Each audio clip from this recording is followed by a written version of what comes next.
Students, hope आप सब अच्छे होंगे। मैं आपका फ्रेंड मेंटर गाइड नवीन मिश्रा आप सबका एफएमजी क्लासेस में बहुत बहुत स्वागत करता हूं। तो चलिए आज क्लास 11 का हम चैप्टर नंबर 9 एक्सरसाइज 9.1 के क्वेश्चन नंबर 1, 3 एंड 5 को कर रहे हैं। तो चलिए पहला ये, जैसा कि हमने लास्ट क्लास में देखा कि इसके कॉन्सेप्ट क्या होते हैं, हमें कैसे फर्स्ट 5 टर्म फर्स्ट 3 टर्म्स निकालने हैं, सीक्वेंस किसे कहते हैं, सीरीज किसे कहते हैं, फिबोनाची सीरीज क्या होता है, और ये सारे कॉन्सेप्ट हमने लास्ट क्लास में सीखे थे। अगर आपने वो वीडियो नहीं देखा है तो जाके अभी उसे देख लीजिए ताकि ये समझने में आपको आसानी हो। चलिए हम क्वेश्चन नंबर 1 को करते हैं और देखिए क्वेश्चन क्या स्टेटमेंट है कि राइट फर्स्ट 5 टर्म, पहला 5 टर्म लिखना है, ठीक है। इस एक्सप्रेशन में जो एक्सप्रेशन दिया हुआ एक्सप्रेशन क्या है, an = n × n+2।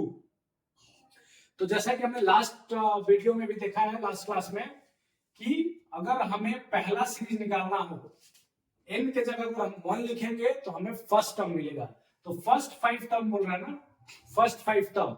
तो आपको क्लियरली क्या करना है, n का वैल्यू 1, 2, 3, 4, 5 रखते जाना है और आपको 1 by 1 टर्म मिलते जाएंगे। जैसा पहला, चलिए हम इसमें निकालते हैं कि a1, अगर एक n के जगह हम 1 रखते हैं, जैसा कि हमारा फर्स्ट टर्म होगा, तो हमें क्या वैल्यू मिलता है। तो n के जगह आपको क्या रखना है, जहां भी n हो वहां पे हमेशा आपको 1 रखना है।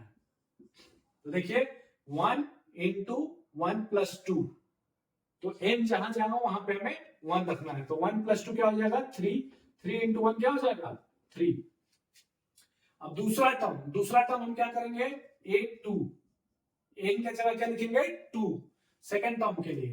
तो जहां जहां n है वहां वहां आपको क्या करना है, 2 लिखना है। तो 2 + 2 4, 4 × 2 = 8। अब थर्ड टर्म निकालना है, तो a3, n के जगह क्या रखना है आपको, जहां जहां n है वहां वहां 3 रखना है। तो 3 × 2 = 5, 5 × 3 = 15, 5 × 3 = 15। वैसे ही a4 आप कर सकते हैं। a4 कैसे आप निकालेंगे, तो n के जगह 4 रखिए, जहां जहां n है वहां वहां 4 + 2, तो 4 × 2 = 6, 6 × 4 = 24। और a5 फिफ्थ टर्म बोल रहा है ना, टोटल कितना टर्म बोल रहा है, 5 टर्म, फर्स्ट 5 टर्म। तो टिल a5 तक हमें निकालना है। तो आप क्या करेंगे, जहां जहां n है वहां वहां 5 रख देंगे। तो 5 × 2 = 7, 7 × 5 = 35, ठीक है। सिमिलरली ये केस देख लीजिए, ये केस में भी क्या बोल रहा है, second question number 3, second easy है, आप खुद से कर लीजिए। क्वेश्चन नंबर 3 पे मैं डायरेक्टली जंप करता हूं। सिमिलरली ये भी काफी इजी है, लेकिन थोड़ा सा अलग है, इसलिए मैं इसको ले रहा हूं इस क्वेश्चन को। तो a1 करेंगे तो हम क्या करेंगे, 2 × the power 1, n क्या है, 2 के पावर में है। तो 2 × the power 1 क्या होता है, 2। अगर हम a2 करें तो 2 × the power 2 मींस 4। अगर हम a3 करें तो 2 × the power 3, तो 2 × the power 3 का मतलब क्या हुआ, 2 का 3 टाइम्स मल्टीपल, 2 × 2 × 2। तो 2 × 2 4, 4 × 2 = 8। अगर a4 आपको निकालना है तो आप क्या करेंगे, 2 × the power 4 जो कि 16 हो जाएगा। अगर a5 आपको निकालना है तो आप क्या करेंगे, 2 × the power 5, और 2 × the power 5 क्या होता है, 32। कैसे, तो अगर आपको नहीं आ रहा है 2 × the power 5, तो आपको क्या करना है, 2 को 5 टाइम्स मल्टीप्लाई करना है। तो 2 × 2 = 4, 4 × 2 = 6, 4 × 2 = 8, 8 × 2 = 16, 16 × 2 = 32, ठीक है। चलिए एक लास्ट क्वेश्चन है, 5 नंबर 4 इजी है, इसलिए आप खुद से कर लीजिए। मैं 5 नंबर क्वेश्चन को कर देता हूं।